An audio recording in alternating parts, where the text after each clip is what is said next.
दोस्तों, सुशांत के केस में नारकोटिक्स कंट्रोल ब्यूरो यानी एनसीबी ने हाल ही में चार्जशीट दायर की है। जांच एजेंसी ने रिया समेत 33 लोगों के खिलाफ मादक पदार्थों की अवैध तस्करी और उसे खरीदने के आरोप में ये चार्जशीट दायर की है। इन सभी पर एनडीपीएस एक्ट के सेक्शन 27 के तहत मामला दर्ज किया गया है और इस मामले में कम से कम 10 साल की और ज्यादा से ज्यादा 20 साल तक की सजा होती है। अब इस चार्जशीट के अलावा एनसीबी ने रिया के खिलाफ एक और सेपरेट मामला भी दर्ज किया है दोस्तों। जी हाँ, ये बड़ा खुलासा निकलकर सामने आ रहा है जिसमें एनसीबी की चार्जशीट के मुताबिक एक और अलग से मामला सिर्फ और सिर्फ रिया और उसकी गैंग के खिलाफ दर्ज किया गया है और रिया को खतरा इस अलग से दर्ज हुए मामले को लेकर है।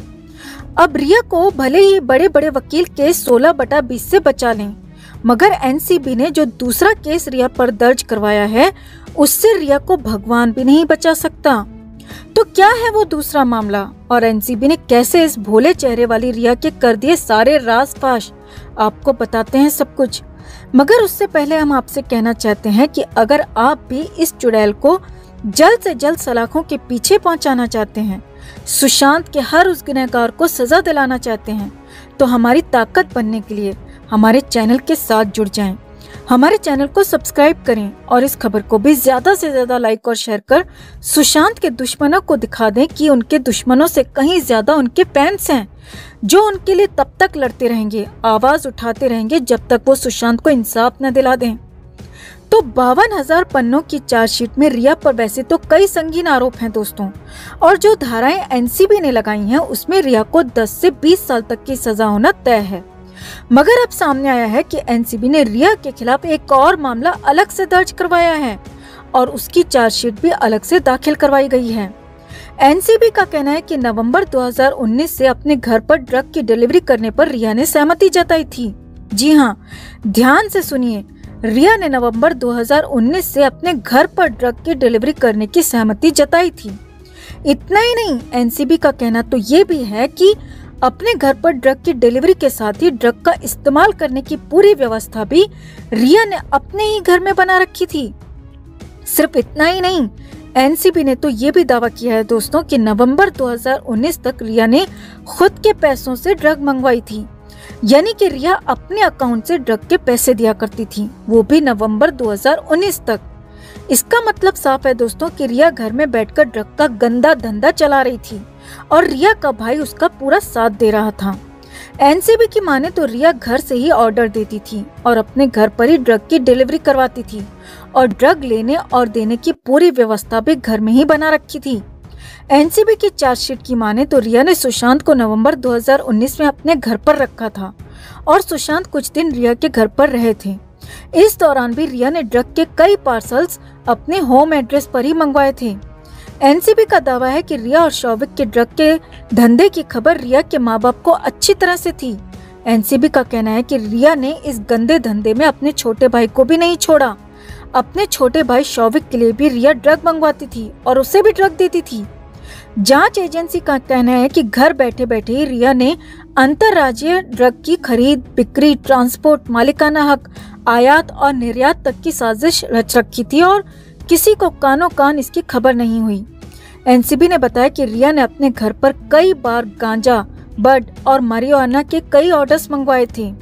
इसके अलावा एनसीबी की चार्जशीट में कहा गया है कि ड्रग की खरीद फरोख्त के लिए रिया का साथ उसका भाई शौविक तो पूरी तरह देता ही था। इसके अलावा रिया शौविक के इस गंदे धंधे में सुशांत का हाउस मैनेजर सैमुअल मिरांडा, रसोइया दीपेश सावंत और ऋषिकेश पवार नाम का शख्स भी पूरा साथ देता था। वहीं इस चार्जशीट से परे एक और चौंकाने वाला खुलासा हुआ है दोस्तों, और वो ये है कि रिया ने सिर्फ सुशांत की जिंदगी बर्बाद नहीं की, बल्कि सुशांत जैसे 2 और लोगों की जिंदगी भी बर्बाद कर चुकी है ये चुड़ैल। जी हाँ, ये चौंकाने वाला खुलासा अब निकल के सामने आ रहा है। खबरों की माने तो रिया ने सिर्फ सुशांत को चोरी चुपके ड्रग नहीं दी, बल्कि 2 और लोगों के साथ भी बिल्कुल वैसा ही किया है जैसा कि सुशांत के साथ किया। अब इस बात का जिक्र चार्जशीट में तो नहीं है और न ही इसका कोई अभी तक पुख्ता सबूत निकलकर सामने आया है, मगर सूत्रों की माने तो ये बेहद अंदर की खबर है दोस्तों और इस पर अभी ऑफिशियली पुष्टि नहीं की गई है।